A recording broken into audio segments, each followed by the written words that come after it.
C'est parti pour l'actualité en français sur la chaîne des valeurs, dont voici les titres. Résoudre la cherté des coûts de la vie, le gouvernement engage la bataille. Bassirou Diomaye Faye mobilise le privé national pour redresser la pente. Le privé national, principal pourvoyeur d'emplois, son implication sera bénéfique pour les Sénégalais selon l'économiste Babacar Gaye. Au Centre national de transfusion sanguine, les travailleurs décident de rompre le fil du dialogue avec l'administration. Ils réclament 4 mois d'arriérés de salaire et alertent sur les conséquences d'une grève illimitée sur la santé des populations. Du 27 avril au 6 mai se tient la traditionnelle retraite spirituelle de Dakar Médina Gounass en CRD a lieu ce mardi. Comité d'organisation et autorités centrales accordent leur violon pour une bonne organisation de l'événement. Voilà le sommaire, tout de suite, le développement.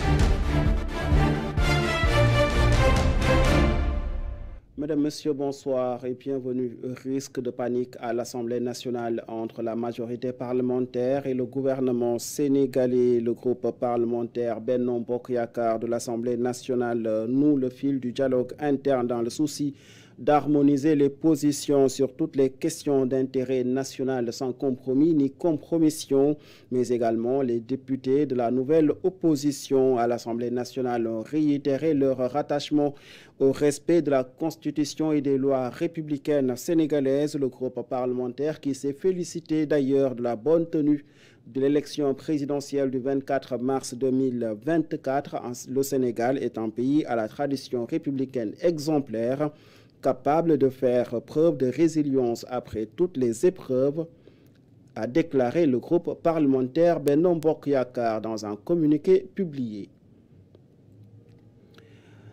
La vie chère hante le sommeil des Sénégalais. Un comité d'action sera mis en place pour préparer les propositions allant dans le sens de soulager le pouvoir d'achat des ménages.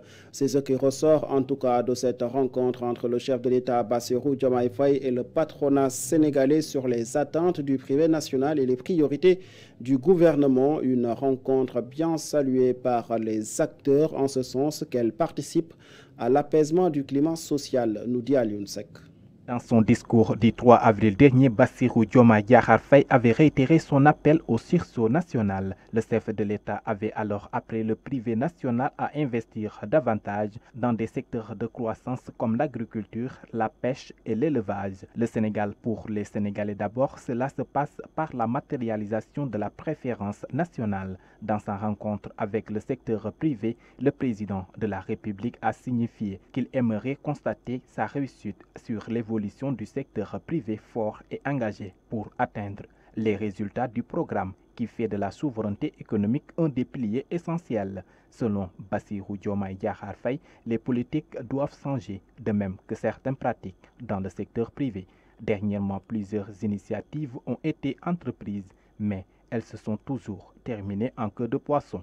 Cette rencontre est bien appréciée du reste par les acteurs. C'est le cas du président de la Chambre de commerce de Dakar, Abdoulaye Sow. Je le cite, « Nous pouvons dire que le président de la République nous a mis à l'aise. » Selon lui, le chef de l'État est bien parti pour soutenir le secteur privé dans toutes ses composantes. Cette rencontre entre Bassirou Diomaye Diakhar Faye et le privé national avait pour but de concilier les attentes de ce secteur et les priorités du gouvernement, parmi lesquelles la cherté des coûts de la vie au Sénégal. Le secteur privé, moteur de la croissance et de l'emploi au Sénégal, son implication aura des répercussions positives dans la politique d'insertion des jeunes du gouvernement sénégalais. Selon l'économiste Babacar Gaye, cette rencontre ouvre une nouvelle page dans les rapports État-patronat pour une croissance soutenue au Sénégal. Il est joint au téléphone par Toharafal. Vous savez, le secteur privé national est le principal pourvoyeur d'emplois. Donc c'est important et essentiel pour que l'État puisse les accompagner. Maintenant, nous avons un sérieux problème avec le secteur privé national. D'abord, nous avons un problème d'identification. On ne sait pas qui est réellement dans le secteur privé national. Deuxième problème, c'est un problème financier. Troisième problème, c'est un problème technique.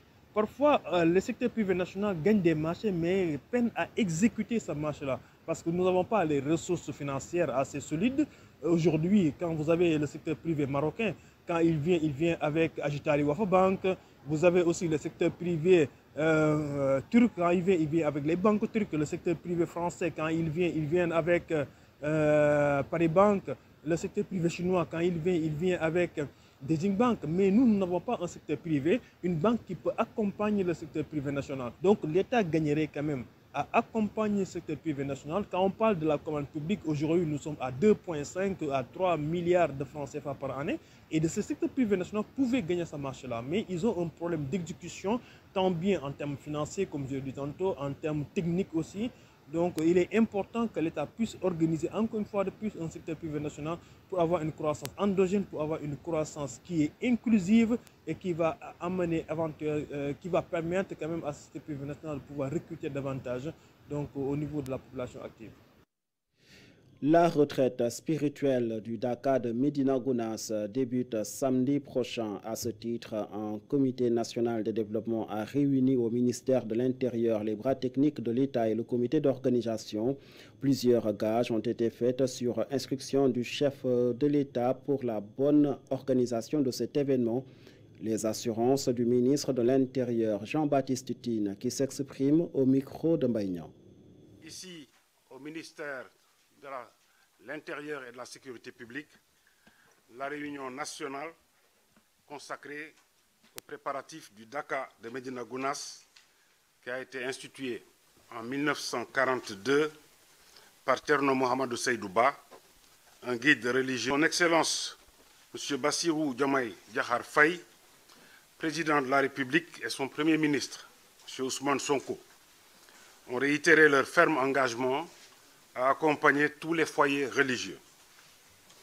Ils m'ont rappelé leur attachement à une bonne organisation de l'édition 2024 du Daka, qui coïncide avec l'avènement de la troisième alternance démocratique.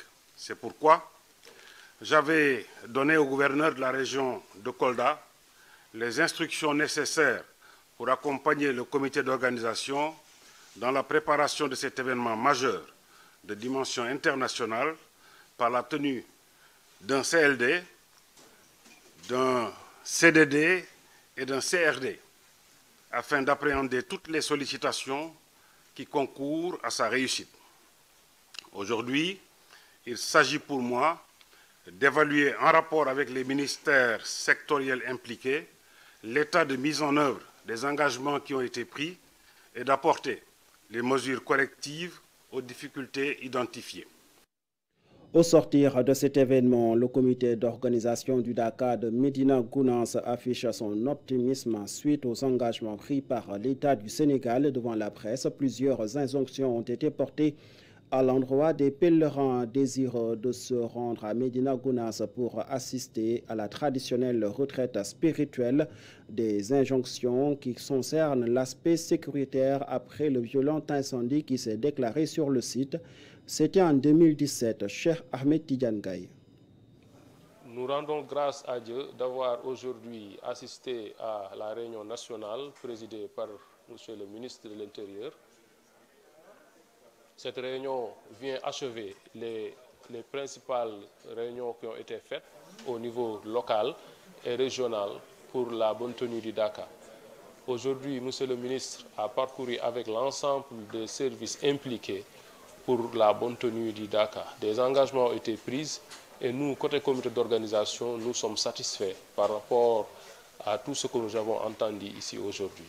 Pour l'utilisation des bonbons de gaz, comme à l'accoutumée, les pèlerins déjà, ils savent qu'ils ne doivent pas amener ou utiliser des bonbons de gaz au niveau du site du Daka.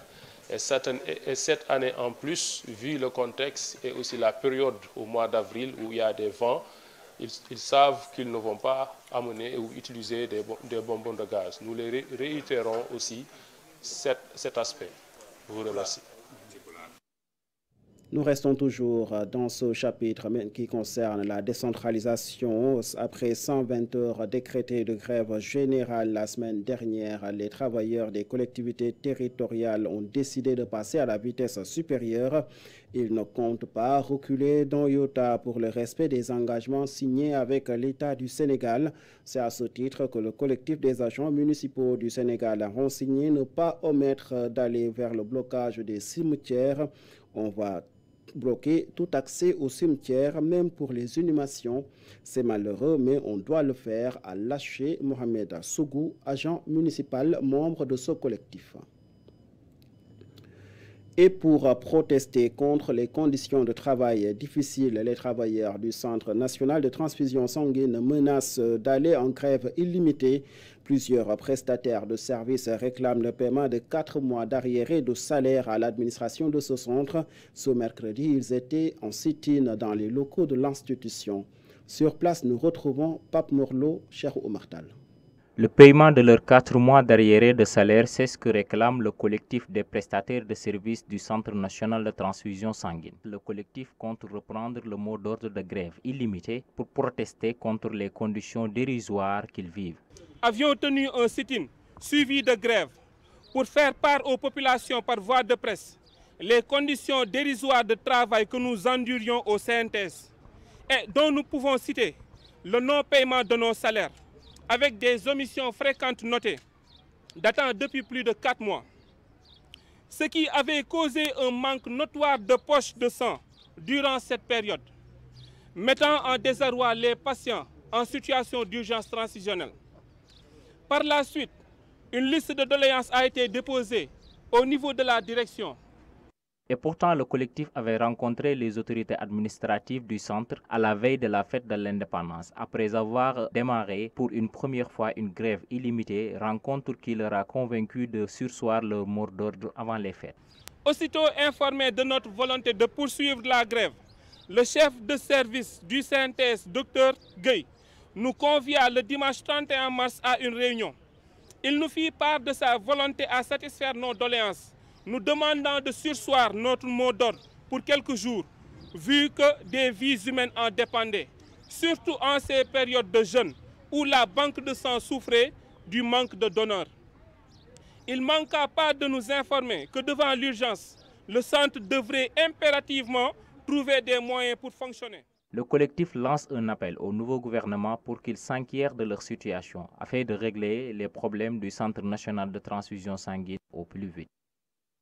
À Thiès, par contre, c'est le maire de Fondène, Augustin Tine, qui est accusé d'annuler un lotissement qu'il avait validé alors qu'il était conseiller municipal. Sur place, le collectif Sama Terrain l'accuse de vouloir passer outre l'arrêté préfectoral d'attribution de ces terrains par l'autorité administrative. Le coordonnateur du collectif appelle le maire au respect du principe de la continuité du service public, non sans alerter les autorités centrales. Massiré Fall. Nous sommes au courant qu'il y a plus d'une décennie, M. Augustin Tine a ordonné un lotissement sur ce même site qui a déjà fait l'objet d'une attribution.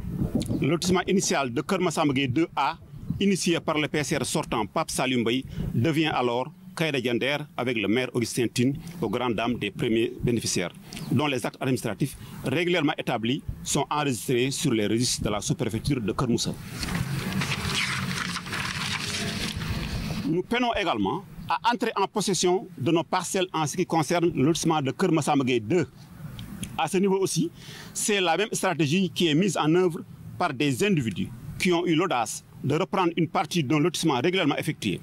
Des parcelles initialement morcelées à 300 m² ont été réduites à 225 m² et le nom du lotissement change.